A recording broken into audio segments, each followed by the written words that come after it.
Hello and welcome to Salud SA, San Antonio's premier wellness television show. I'm your host, Anastasia. My intention for this show is that it will inspire you to expand your wellness paradigm to include options for alternative healing and lesser-known wellness modalities.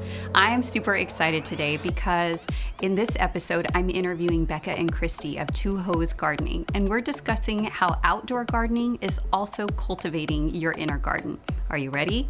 Let's dive in.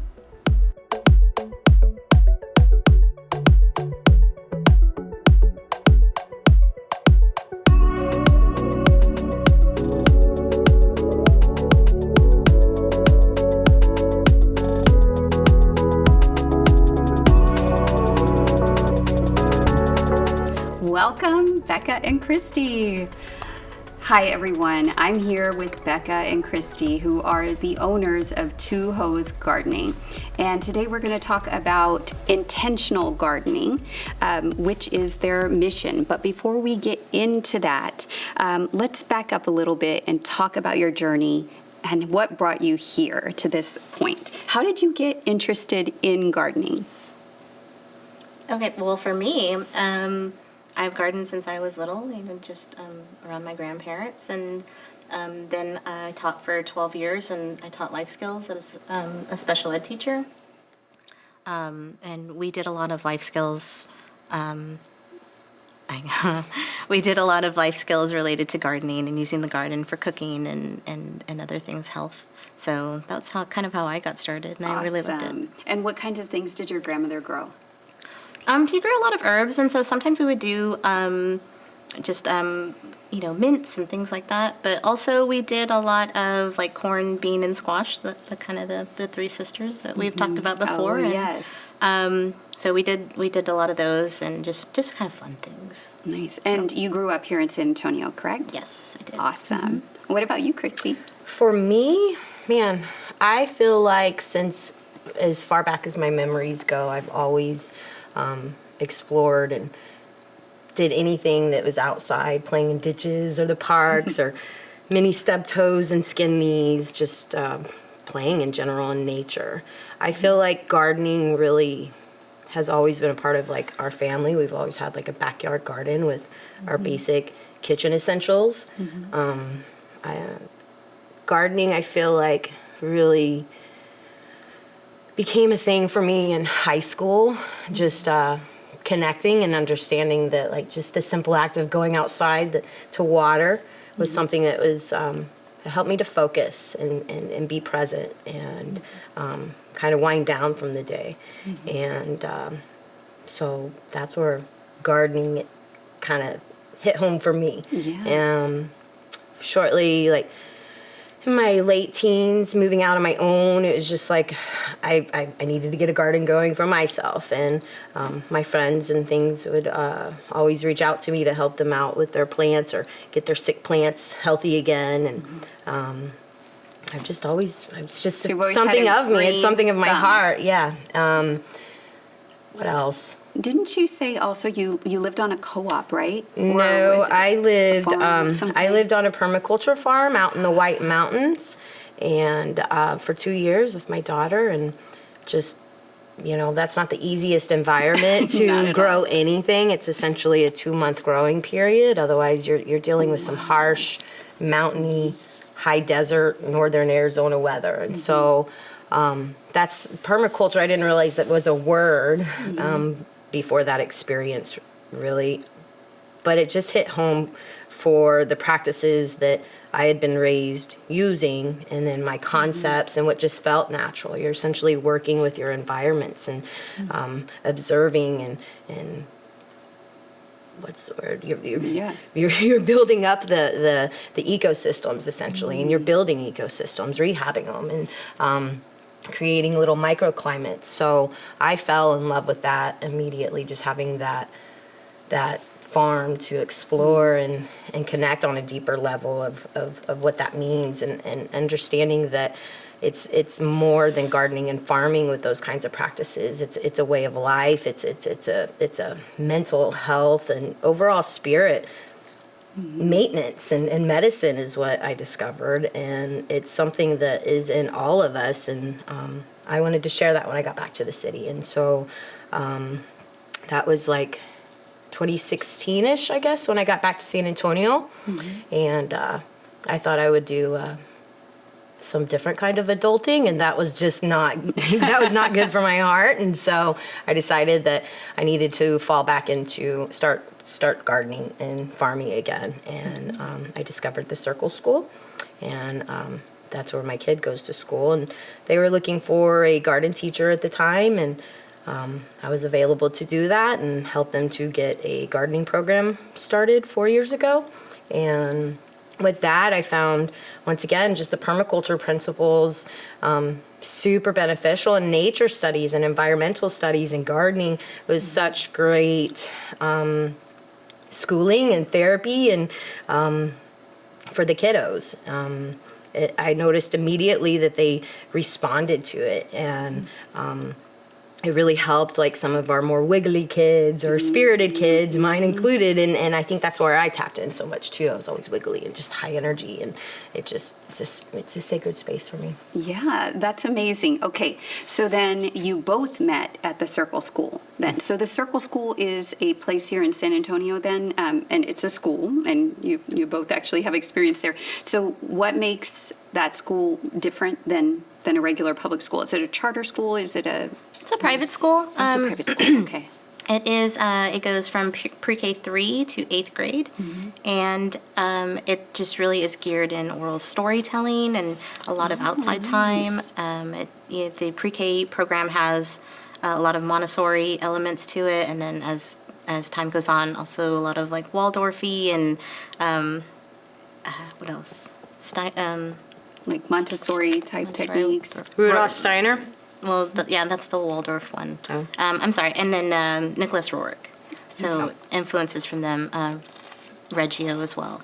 So Great. It's kind of like a homeschooling environment. It's a cooperative ran school, so it involves the parents to basically, help do everything from tending to the yard spaces to putting in nails, fixing toilet, everything. Yeah. It's the construction of a village, essentially. And I come from a large Italian family, so I was really drawn to that too. And then plus coming back from a farm and putting my kid in schooling, it was just something that fit for her personality. And it really, I really appreciated the fact that it's also showing kids in today's society that communities come together to help and to make things happen. And so I feel like that's a valuable lesson for kids in general. With the fast pace of life, and a lot of times we don't live with our families in multi-generational homes and see all those things. So there's so many things that go into that too. Oh, for sure. And I was a teacher in a K through 12 setting for 17 years. And so I know how desperately kids need this aspect because they don't get it in a traditional setting. I mean, if they do, it's very little. And I can see where they would benefit wholeheartedly from all of this. Yeah. So, yeah, definitely. Well, that's great. I'm so glad that y'all were able to meet there, and then you ended up forming Two Hoes Gardening by what? What happened? Well, Becca was on the hiring committee. She was education board director when I was up for the gardening position.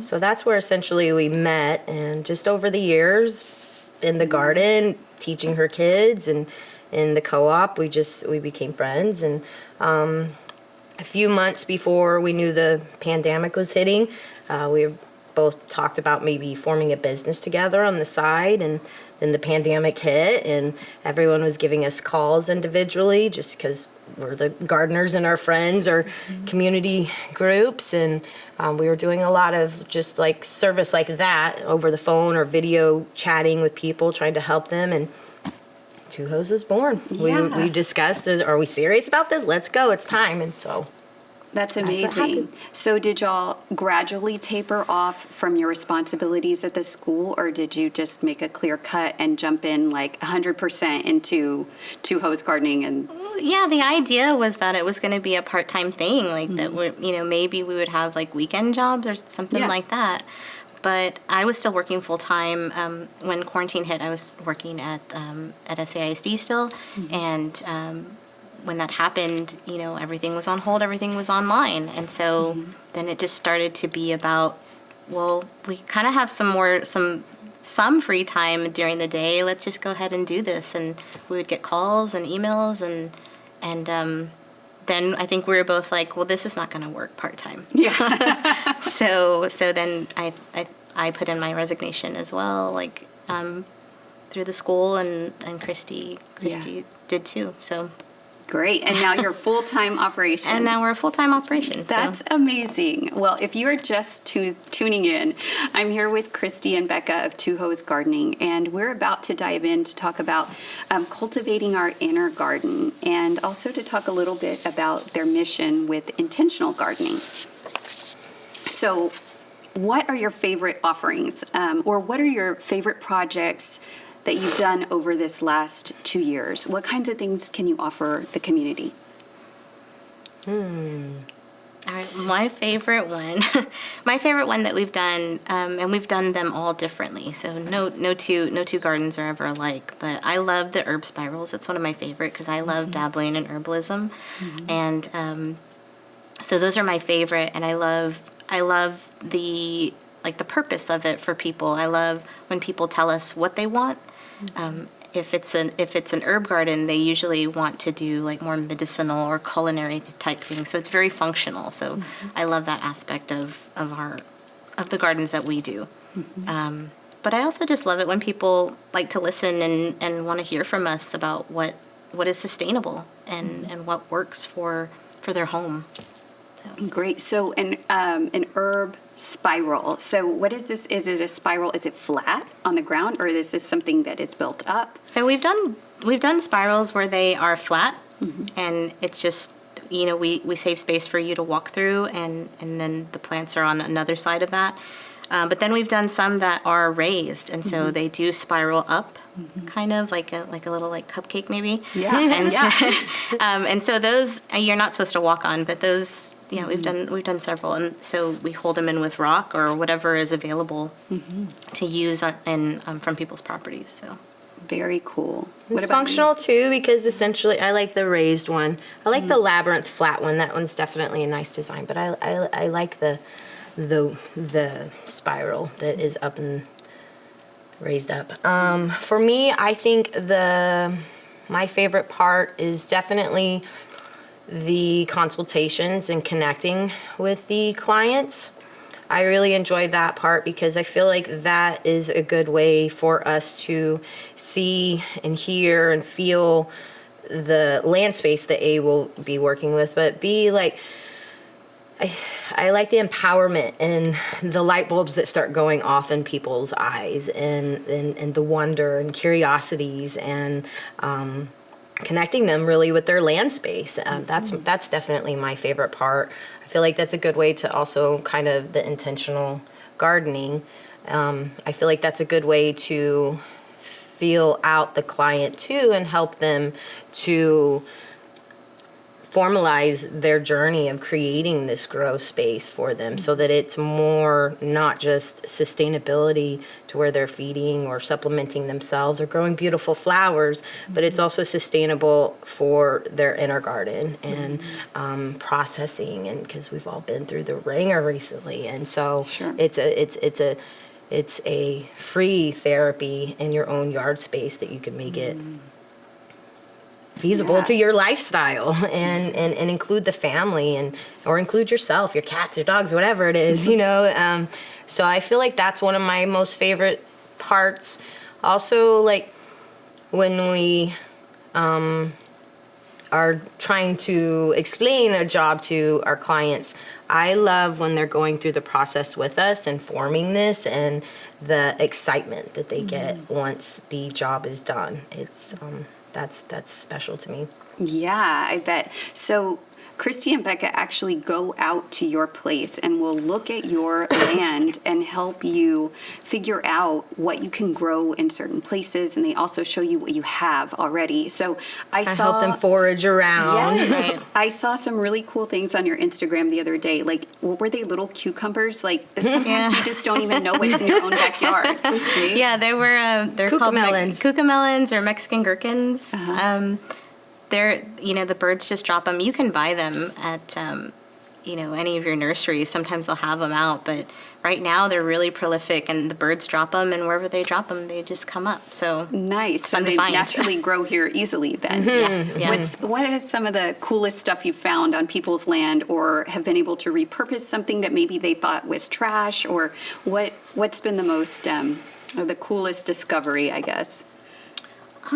Well, I would say recently a puffball mushroom was kind of cool because you don't really run into those in people's yards too much. And those are edible?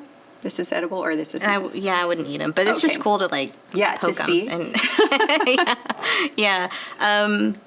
I would also say that we do gardens called hugelkultures, which is basically you're kind of mimicking the forest floor. So anytime somebody has an old tree that they don't really, they want to put out for brush, or they don't really know what to do with, we take it and we trench into the ground, and we put the old tree in there, or the old logs, and we design a garden from that. And it's an old Austrian. Is it Austrian? Yes.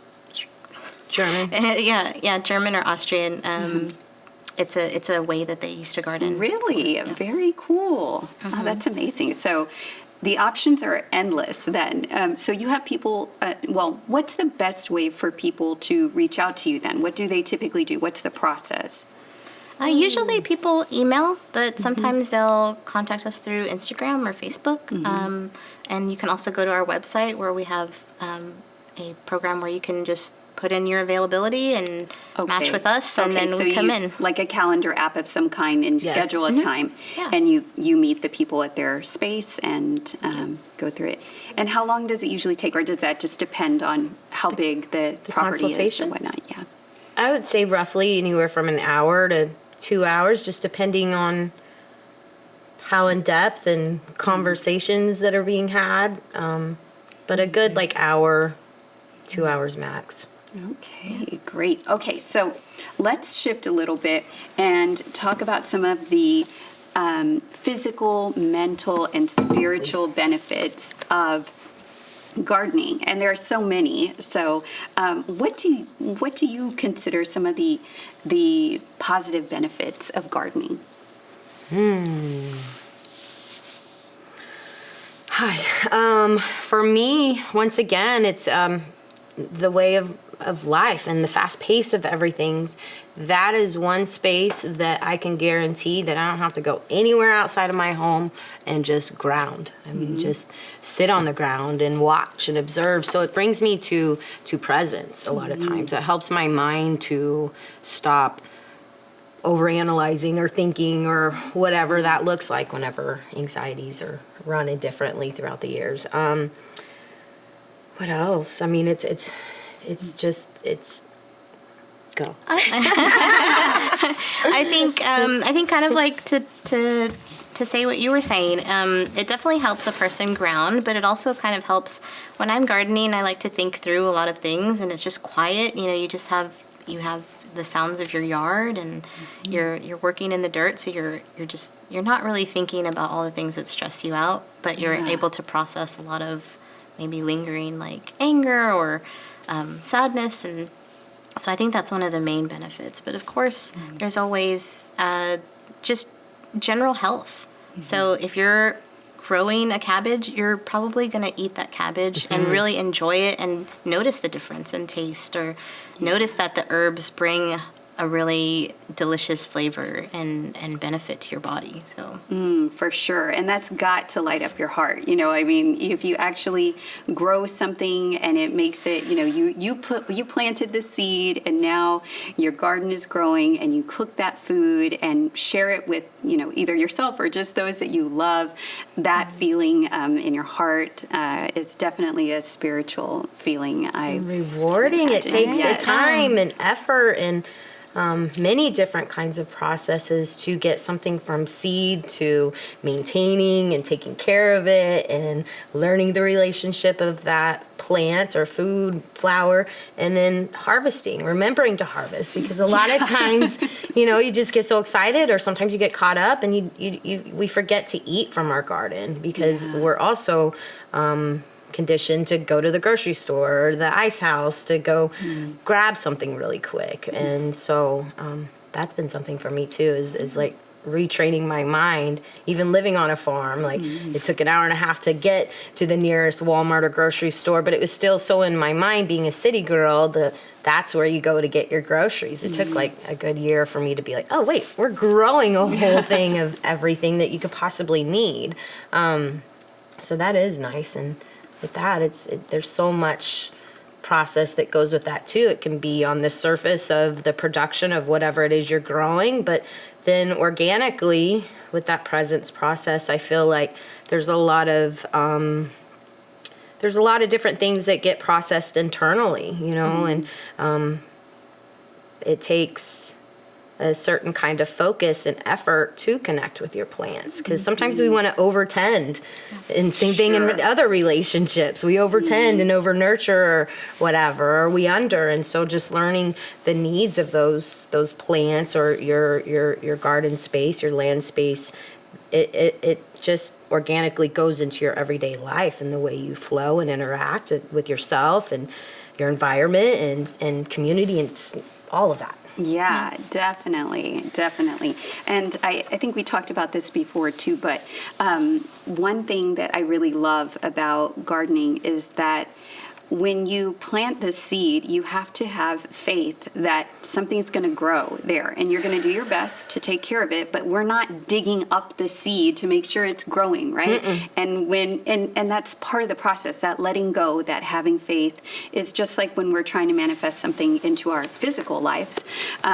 We have to have faith. We can't just keep checking on it every minute of the day. So I love that part of gardening too. And I'm kind of the hands off. Like, I love just to let whatever grows grow, because I don't do a whole lot of extra. And because when I ended up killing my plants. So, over watering and over tending to them. So I want to back up to just a little bit and let everyone know too that Christy and Becca don't just leave you hanging. They don't just put in your garden and then say, bye-bye, you're on your own. Good luck. They remind you of everything, and when you should be, when you should harvest your crop, or, at different seasons. Maybe I saw that y'all were winter weatherizing somebody's garden the other day too. So there, can you tell me a little bit more about that? Maybe some of the things that you do to help people. We do like to continue and keep that relationship, even just offering support, because again, life in general, sometimes you're just kind of hanging, and if you have support, then that's going to create a more successful situation. So we always do a 2-week follow-up after we finish up an install, and that's a good point for us to reconnect and see where the people may need extra support in their garden, or coach them a little bit more. And our clients like to send us pictures of their spaces. We love that though. We love seeing that. I do too. And what we... Oh, I'm sorry. So we're pretty fortunate here in South Texas, Central Texas. We have about, I would say, 4 different growing seasons. So right now is a really good time to plant crops like broccoli, or even putting down native plants is really, really beneficial for your environment right now. So basically, like right now, we're just kind of telling people, if you want to winterize, coming up for February or January, sometimes when we get a frost or a freeze, mulch really heavily, put down cover crop, which is like clover, so that way you can protect your plants and just keep them insulated for the winter time. So, nice. But we don't have to do too much of that stuff. But our climate is changing, so we do have to be prepared. Great. Well, that's very reassuring. So, if I were to get help from you guys, I wouldn't just be left there on my own. You'd be checking in, and I could reach out with questions and all of that. So, where can people find you? What's the best place to find you? Well, we have our website, which is www.tuhos.com, tuhosgardening.com. And then we're on Instagram, we're on Facebook. With the same Two Hos Gardening. Two Hos Gardening, yes. At Two Hos Gardening. One more thing I noticed, so you also, you do all these garden consultations and you go out to people and help install gardens, but you also do classes too, right? So what kind of classes do you do? Or what can we look forward to in the new year? Are there any, and these are online, right? You're doing online, like Zoom classes? We've done online. We have an online platform, which is through Crowdcast. Okay. And that was like, we're both really hands-on educators. So we still love to do the in-person, but for the summertime, we really wanted to just make it online and more convenient for people. So we plan to do more in-person stuff, but we do have an online platform. That we've done soil health, we've done companion planting, we've done an herbal class, and we're planning on doing some other, we're going to be part of the Food and Nature Conference coming up through Gardopia Gardens. So talk about some biodynamic things there, and what other ones? Next year, we're going to focus a little bit on health and women's health through herbalism and just gardening and planting as a whole. I believe that's kind of our focus as far as like extra workshops and classes and things as of right now. And then we'll just fill out what it is that people are wanting to learn or touch base on, and we'll go from there. Great. Oh, that sounds amazing. And I think women's health and herbalism might be the next time I see you guys. We could have a whole show on that. But thank you so much, Becca and Christy, for being here and for starting this unique and amazing business for San Antonio. We really appreciate it. Thank you. Thank you for having us. Thank you for having us.